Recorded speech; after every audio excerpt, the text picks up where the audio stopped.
तो sir OTT में काम करने के बाद फिल्मों को लेकर कभी ऐसे डिफरेंट माइंडसेट नहीं हुआ फिल्मों को लेकर? नहीं नहीं, बिल्कुल नहीं।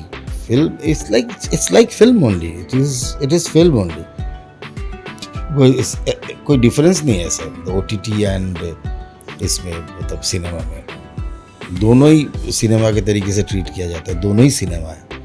बस एक का आवर ज़्यादा है, मतलब मान लीजिए कि सिनेमा को आपको 1.5 घंटे में ख़त्म करना है, मैक्सिमम 2 घंटे की फिल्म बन सकती है, या 4 घंटे का कंटेंट बन सकता है, बस वो आवर ज़्यादा है। बस और बाकी सर मैं एक इंटरव्यू आपका ही देख रही थी जहाँ पे आपने कहा कि ब्रांडिंग बहुत ज़्यादा इम्पॉर्टेंट होती है और मैं 1000 करोड़ की फिल्म में अभी तक मैंने काम नहीं किया है।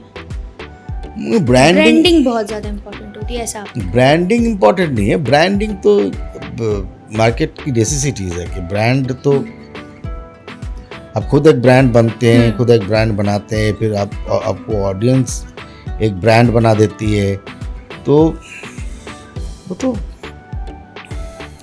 तो मतलब वो तो बात की बात है। वो ब्रांड बनते हैं, वो ब्रांड अपने आप को तो इतना बनाया नहीं जा सकता।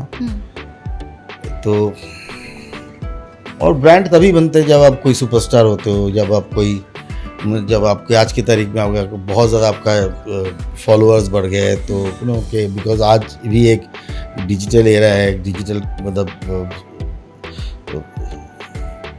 डिजिटल वर्ल्ड, एक सोशल मीडिया का एक ज़माना है जहाँ अपना फैंस फॉलोअर्स बहुत मैटर करते हैं, तो वहाँ भी ब्रांड बनते हैं। तो ब्रांड बनने के साथ एक्टिंग का कोई ताल्लुकात नहीं है।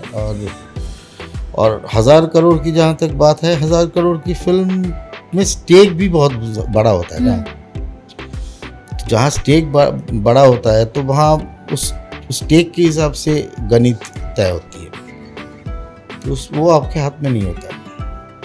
सर अगर मैं स्टार्टिंग की आपकी बात करूँ जर्नी की, सर प्रॉपर कोलकाता के हैं और सर दिल्ली गए आप, एनएसडी में आपने किया, उसके बाद आप मुंबई। सर कैसे जर्नी की स्टार्टिंग कैसे हुई? ऐसे बचपन से था कि भाई एक्टिंग में ही जाना है, कुछ अलग करना है?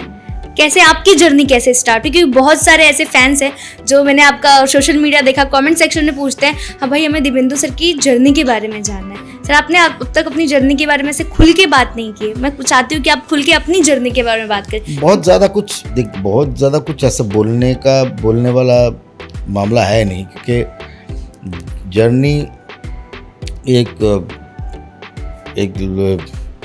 1970-75 में एक लड़का कैसा होता था, एक कलकत्ता जैसे शहर में, वैसे ही था मैं। सब कुछ सारी चीज़ों में इंटरेस्ट लेता था, थिएटर, स्पोर्ट्स, सिनेमा, सब कुछ सारी चीज़ें करता था।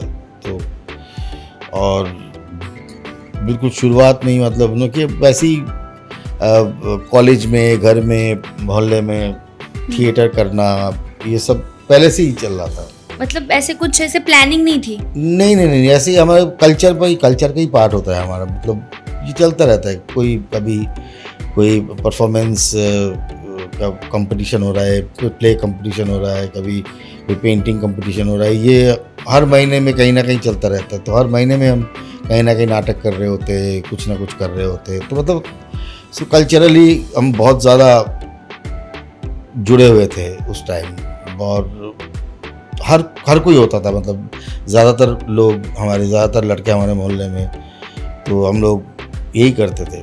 सर मैंने देखा है जहाँ तक कि माँ बाप चाहते हैं यार मेरा बेटा डॉक्टर बने, मेरा बेटा इंजीनियर बने, कभी माँ बाप ये नहीं चाहते थे कि मेरा बेटा एक्टर बने? नहीं, माँ बाप तो ये चाहते थे, लेकिन वो हम लोग ऐसी चीज़ों में इतना उलझ गए थे, मशगूल हो गए थे कि आगे जाके फिर थिएटर ग्रुप मैंने ज्वाइन कर लिया। फिर मुझे अवार्ड मिलना शुरू हुआ परफॉर्मेंस के लिए। तब जब मुझे अवार्ड मिलना शुरू हुआ तो मुझे लगा कि ये अच्छी बात है, शायद मैं कर सकता हूँ। फिर मैंने पढ़ाई करने की सोची, फिर मैं नेशनल स्कूल ऑफ ड्रामा गया, पढ़ाई किया, फिर मैं एनएसडी रेपर्टरी कंपनी में आकर थिएटर किया, फिर मैं मुंबई आया। तो फिर वो लंबा रास्ता फिर मैंने तय किया कि अपने आप को तो तैयार तो करना पड़ेगा ना। लेकिन सर मैंने सुना है कि एनएसडी में इतनी जल्दी एडमिशन लेना या पार करना पड़ावों को, आई वाज लकी है ना कि पहले बार में ही मुझे मिल गया था।